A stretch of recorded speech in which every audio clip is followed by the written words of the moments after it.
Good morning. Welcome back to the Onroad Project. This is the first of two live streams today, and just allow me to step in front of the camera. All right. So in today's live stream, um, you know, I've actually been off for about 3 days, so maybe I should do the introduction. But before we get to that, we're just gonna talk about what we have in store. This is actually a live stream I should have held about 3 days ago, and so the content's a little bit outdated. What you see is what you get. So wherever you're from, there are about 5 platforms I'm streaming to right now. Wherever you're from, Facebook, Periscope, even that Korean platform, that's a new one right now. Welcome, the Onward Project. The first live stream is what we're gonna cover on a restaurant that I had with my cousin. So actually about 5 of my cousins altogether from my maternal side of the family, as well as some food that I received from my caregivers. And so it's largely, I guess, relatives and direct relatives. That's basically and the food that I had and I received almost like a gift, also as a celebration with my cousin's party, his birthday. That's what we're going to talk about for the first live stream, just trying to get through that. And then, and then do some basic data keeping, of how much that cost me and how much what I received from them, and what I gave to them. And in the second live stream of today, we're going to cover a little bit about something much more serious. It's about illness from one of my caregivers, and it's something that has to do with a lot of just 30 years of accumulated stress and a very difficult job for them.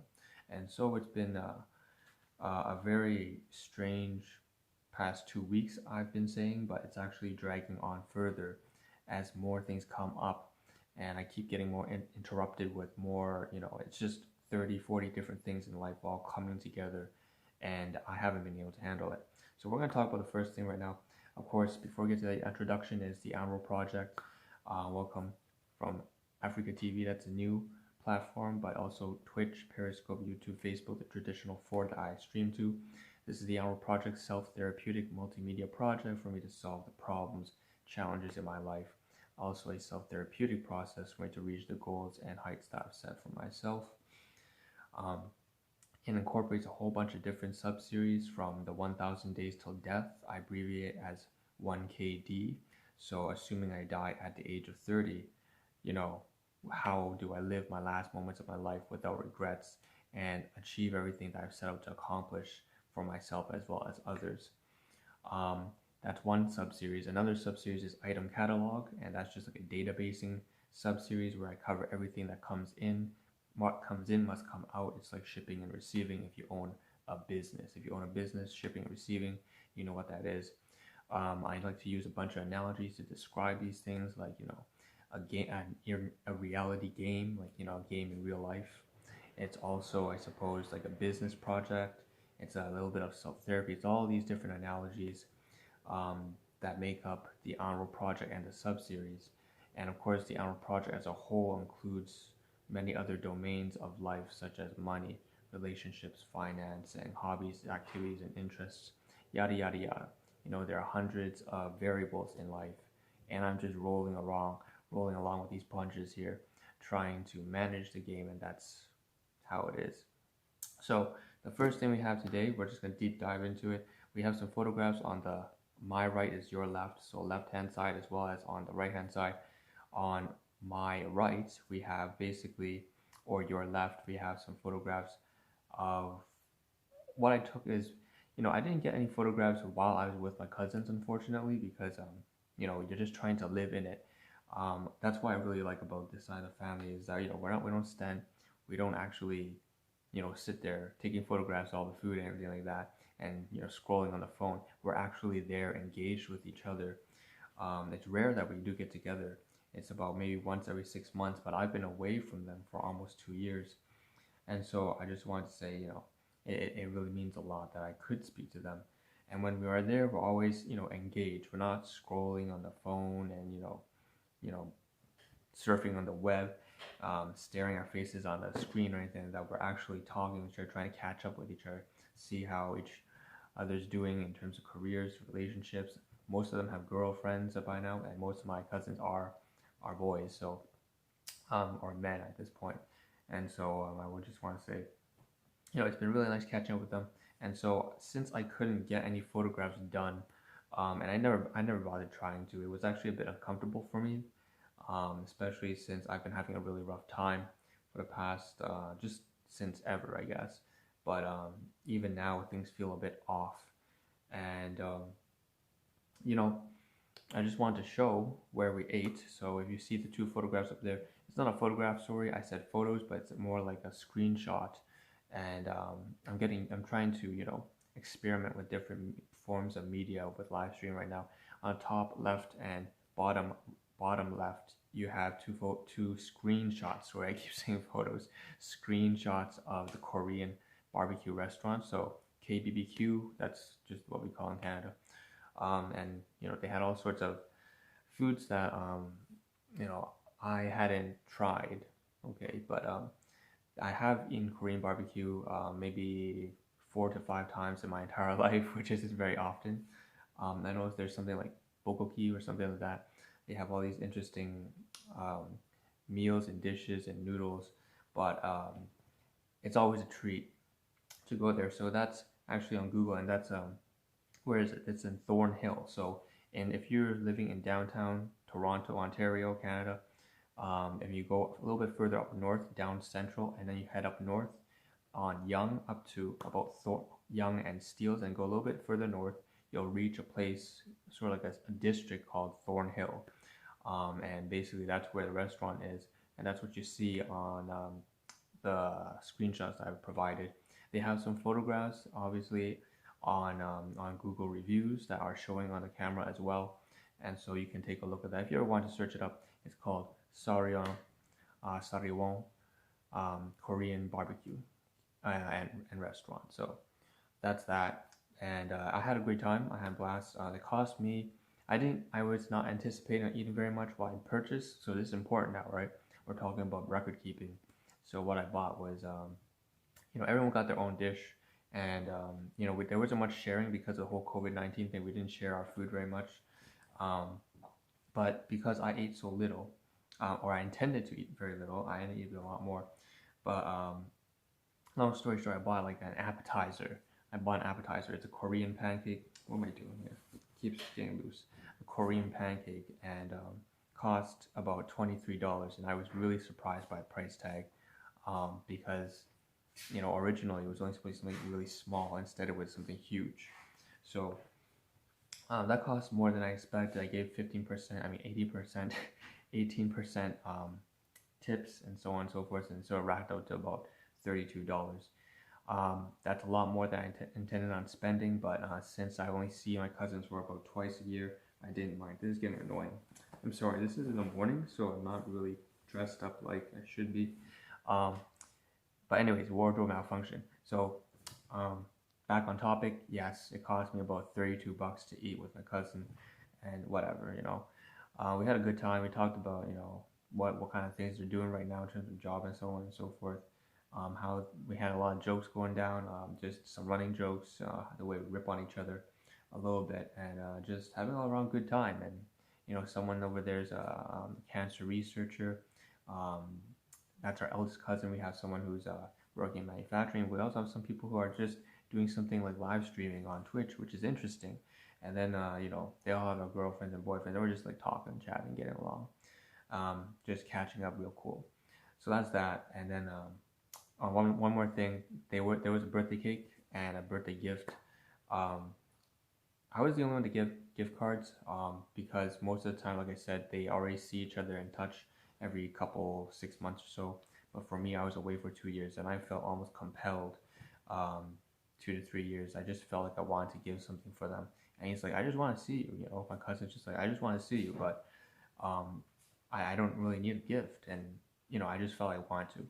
And so I got 2 gift cards, one for the cousin I missed, because his birthday I missed last, maybe July, 2 months ago. It's my cousin's birthday. There's him and his brother. Both of them had their birthdays roughly about 2-3 month span, and I got them both gift cards. So two gift cards. I've covered in a previous live stream.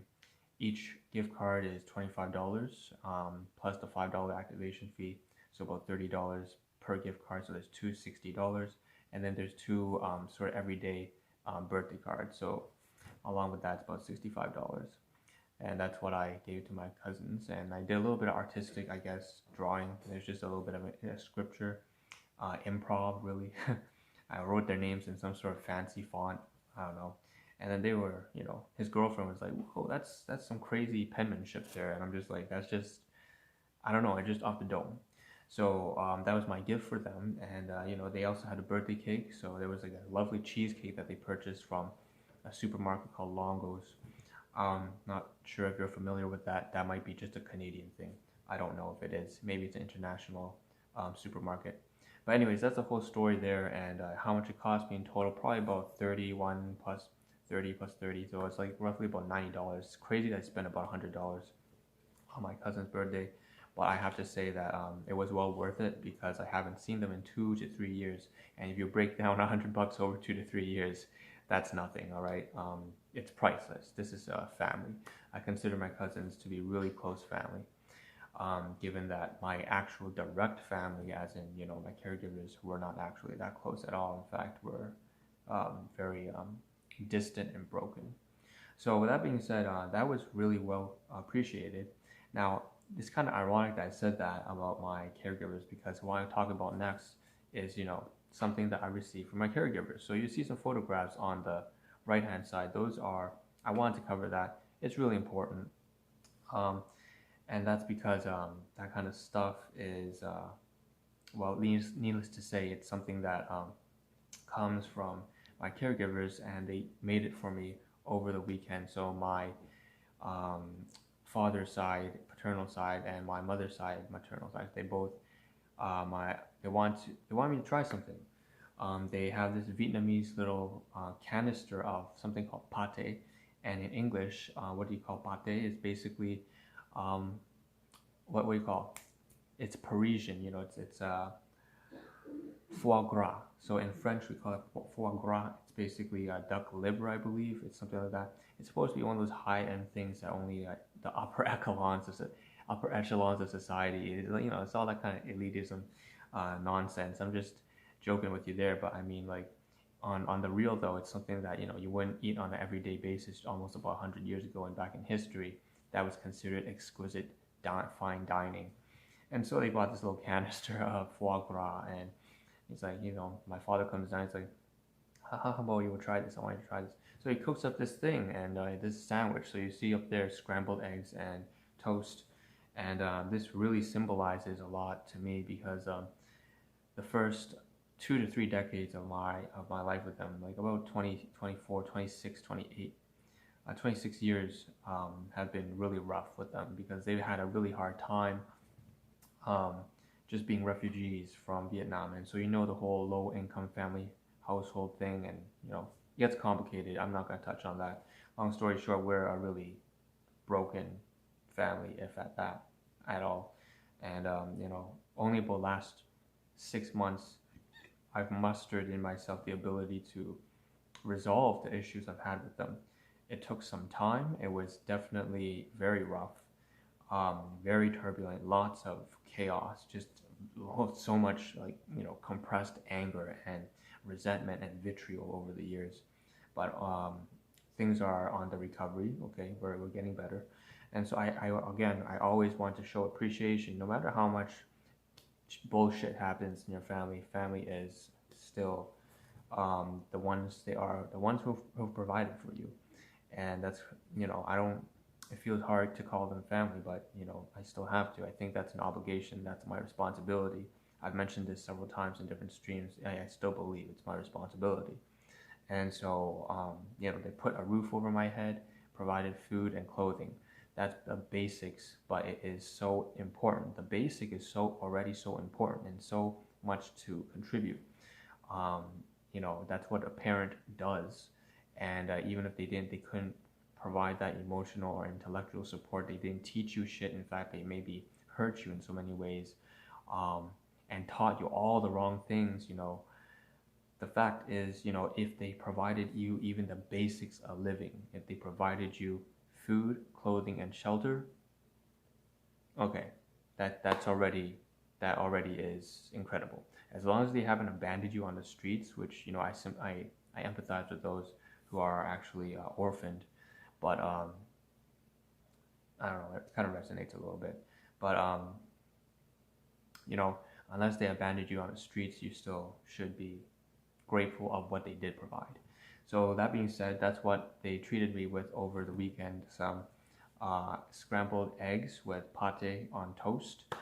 It was really nice, very, very, I don't eat much from them on the usual because I try to restrain myself from interacting too much with them and their belongings. It doesn't bring a very good sentiment. I feel like I'm in debt whenever I eat their things. That's why I create a class 2 category of items in my item database. But, more on that later.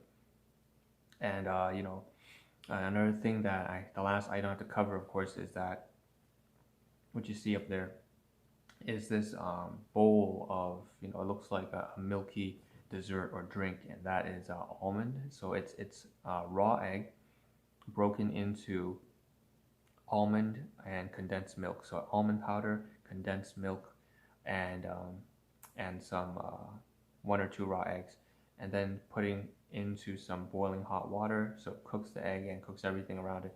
It's a nice like egg, milk, and almond drink, and he provided that at the same time. So I just really want to say, just show that a bit of appreciation and what that sort of food symbolizes to me in terms of my relationship with my direct relatives, my own father and mother, who tried their best, even if it wasn't enough. But that's life. Life is like that. I've done things myself. There were so many times where I was not enough for the people around me, right?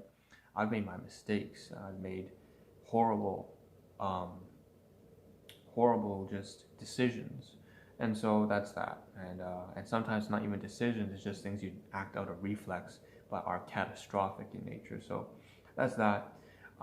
So there's a very positive side and a very negative side, but you can see that there's a lot of stuff that I felt like I wanted to cover because they came from my cousin's birthday on my maternal side of the family, and then we have my direct caregivers up there on the left. So I think I covered everything I wanted to cover in this stream. There's some stuff I missed for sure, but that's the most important part. And I wanted to cover this about 3 days ago, but we'll touch about why I wasn't able to cover that 3 days ago once again, probably tomorrow morning or the day after.